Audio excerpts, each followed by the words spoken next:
So hindi ho po ninyo napag-usapan itong sinasabi ho niya na nagpapahanap po kayo ng isang tao na operatiba coming from the PNP na magpasimuno nitong ikangang Davao model po. Yung INC, sir. Ang isa kasing affidavit. I will go into that, Mr. President. Yeah. Anyway, nung Mr. President, sinabi po niya na initially, nung tinanong mo po sa kanya kung meron po siyang may re-recommenda na tao, ang sabi po niya, wala siyang kilala. But eventually, yung paragraph 10, however, I recalled my upperclassman Edelberto Leonardo, who was handling the CIDG group. So ito po yung inirekomenda ninyo, ni Colonel Garma sa inyo, na magpasimuno po nung Davao model. Totoo po ba ito? Sir, hindi, sir. Because in every police department, meron talagang unit na nag-handle niyan. Drugs, o smuggling. Pupunta yan sila doon sa akin, sir, offering information. Sabi ko, sino pa ang nakaalam?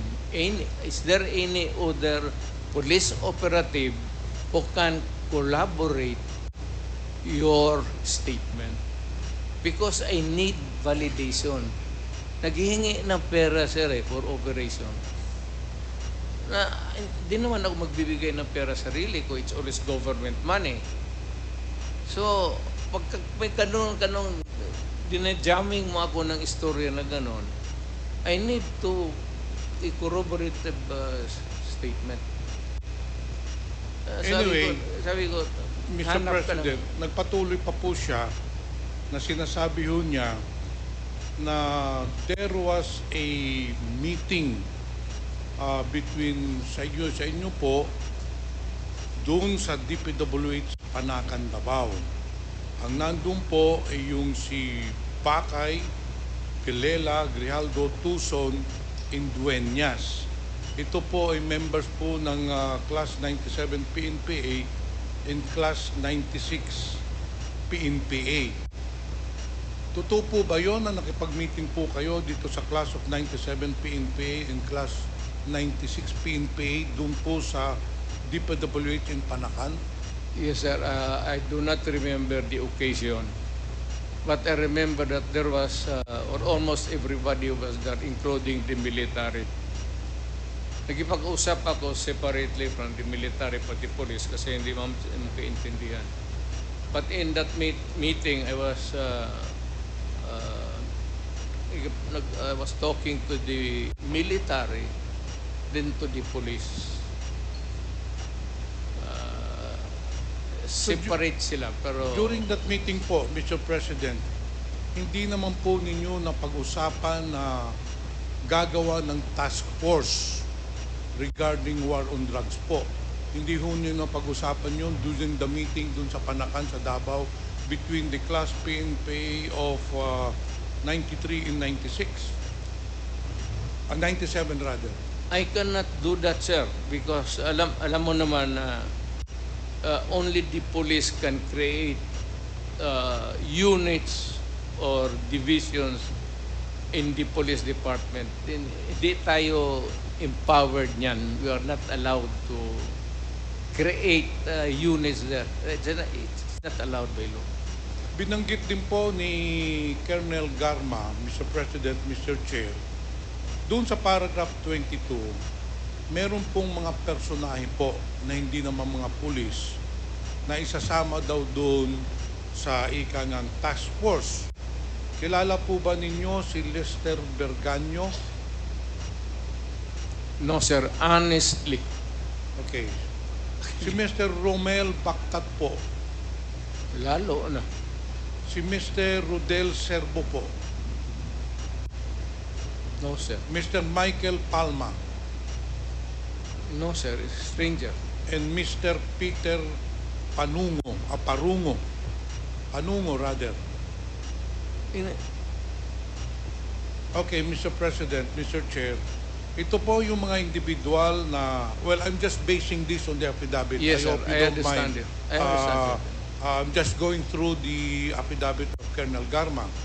So, Mr. Chair, according to her, these were part of the group of the PNPA 97 and 96 na supposedly who will be the members of the task force with regards to the war on drugs. Now, Mr. Chair, meron din pong binanggit si Colonel Garma tungkol sa reward system. Ito po ba ay totoo po na during the meeting, aside from organizing the task force, the reward system was also mentioned during that meeting, Mr. President? Yes, sir. I would repeat my statement. If there is a police operation that would need money, at lahat, alam naman ng lahat tayo dito sa gobyerno, there is no ready money for instant, there is an incident of kidnapping and there's a hot pursuit going on. Naghahabulan sila, sir. Kailangan nila ng gasolina, pati pera.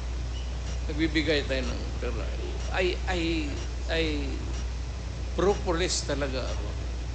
Kaya ako rin nagturo talaga sa police kasi police, pro-police ako. Alam ng Pilipinas yan.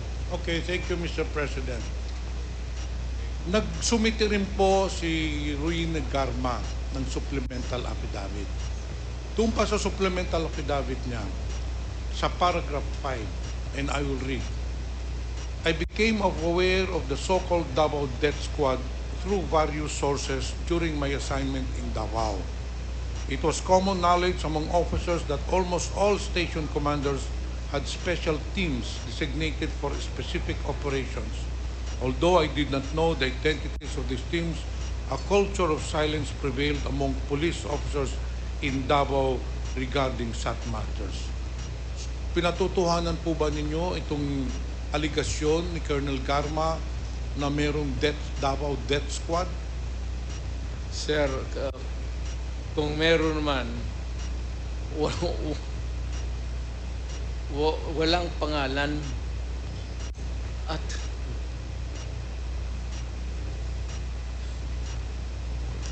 And then, Mr. President, I will deny it's a very, pardon the word, but it's a very stupid allegation. Okay, Mr. President. Now, on paragraph 17, dun sa supplemental budget niya, she goes on to mention, kasi binanggit na po niya na may reward system nga dun sa Davao. She also mentioned the Davao Death Sir, Squad. kasi hindi mo kasi ako binigyan ng panahon, sir. Meron talaga, sir. Meron ako, may reward. Pagka yung big crime solution kaagad, bibigay. Not very natural sa mayor yan, sir. That was where I was going, Mr. President. For the boys. Yes. On paragraph 17, Colonel Garma states that for the deaths of suspects, Sunny Bindoventura provided direct payments of 20,000 to station commanders with no signed documentation required. Itong si Sunny Bindoventura, kilala po pa rin ninyo? He is a policeman who was with me for almost until now, retired na for 21 years. Sometimes, tinatawag ko siya mag-drive sa akin, sir. Pero itong yung sinasabi ho, Mr. Chair, Mr. President, ni Colonel Garma, paragraph 17, na nagbibigay daw nung reward payment direkta dun sa mga station commanders na amounting to 20,000, eh si Sunny Bindoventura daw po ang nagbibigay. Totoo po ba yun? Kung tanongin mo ko, sir, hindi totoo yan. Kasi kung sabihin mo, galing ang pera sa akin, ipasa ko kay Bindoventura para ibigay doon sa station commander, that is a very long story. Ako na ang magtawag ng station commander, ako na magbigay. Okay, Mr. Chair, Mr. President, ang isa po nagbigay ng sinumpaang salaysay is si Colonel Joby Espinido. Kilala ho niyo ba ito? Yes, sir. Well, binanggit po niya doon sa paragraph 35 ng sinumpaang salaysay niya na sinumiti po noong August 25, 2024. Ito po, and I will read po. I know that there was a reward of 20,000 pesos per kill in the drug war. So in short, Mr. President, Mr. Chair, itong statement po ni Joby Espinido, kino-corroborate din po dun sa statement ni Colonel Garma na nagbibigay po ng 20,000 pesos for every kill. Totoo po ba yun? No. Every crime that is solved, whether it is really it resulted in a killing or nahuli, sir, basta yung droga, mainit ako, sabi ko, nagbibigay ako ng reward. Pero it does not presuppose na magbayad ako ng 20,000 para patayin yung drogista. Nagbibigay ako talaga, sir, ng alam ng lahat yan. I support the police. And if, kung malaki ang nahuli nila, binibigyan ko sila ng tip for the boys. Mr. President, Mr. Chair, isa rin pong binanggit ni Joey Espinido itong operations kay Mayor Rolando Espinosa. Was the killing of Mayor Rolando Espinosa related to the operations against drugs po? No, sir. I do not even know the person. And if there's the killing, it's beyond me. He also mentioned, Mr. President, Mr. Chair, doon sa paragraph 19, sinabi po niya, there was an operation po against Mayor Rinaldo Aldong Parayunog of Cosamis City. Was this also part of the war on illegal drugs, Mr. Mr. No, wala President? pakialam, sir. But I know that the Parahinogs were patay na kasi. I do not want to lahat na ng maisip mo na kagaguhan ng isang counselor. Actually, they served the search warrant on July 30, 2017, and after the operation, 16 people were killed in these police operations po, yung kay Paruhino. This was according to the affidavit of Joby Espinido. If it was in Davao, In Osamis po. wala akong ano yan, sir. Hindi ko na teritoryo yan. Okay, dito naman po tayo, Mr. President and Chairman, Mr. Chair.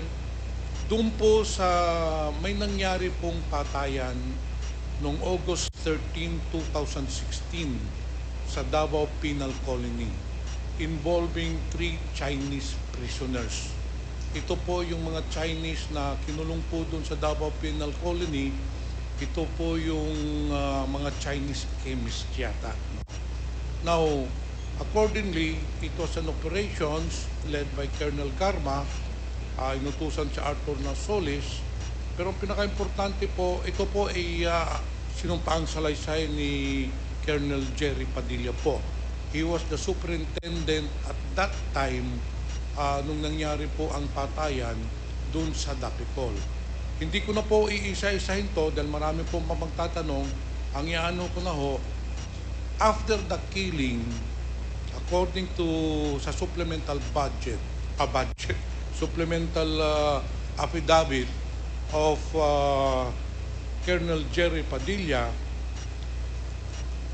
pinuntahan po niya yung mga pumatay na si Leopoldo Tan o tsaka yung si Mr. Magdararo para hulihin po doon sa selda kasi doon po pinatay sa selda yung 3 Chinese prisoners. Nung papalabas na po sila, nakaposas na po yung Chinese prisoners. According to Colonel Jerry Padilla, he received a call from you daw, congratulating him doon sa namatay na 3 Chinese, and sinabi pa raw noon ninyo, job well done. Totoo po ba yun? Hindi, sir. Hindi ko kilala yung tao. I would never talk to a stranger, lalo na yung mga ganun. It's not only, it's dangerous. I would only talk about these things, about yung killing, to a few confident. But they're all sa taas, sa police officer. And I would just give the direction. But sometimes I say that kung lumaban, patay na lang ninyo. Patay, ito yan ang totoo, sabi ko. Pag lumaban, patay na ninyo para tapos na. Kasi kung makakulong, kalabas yan, problema na naman.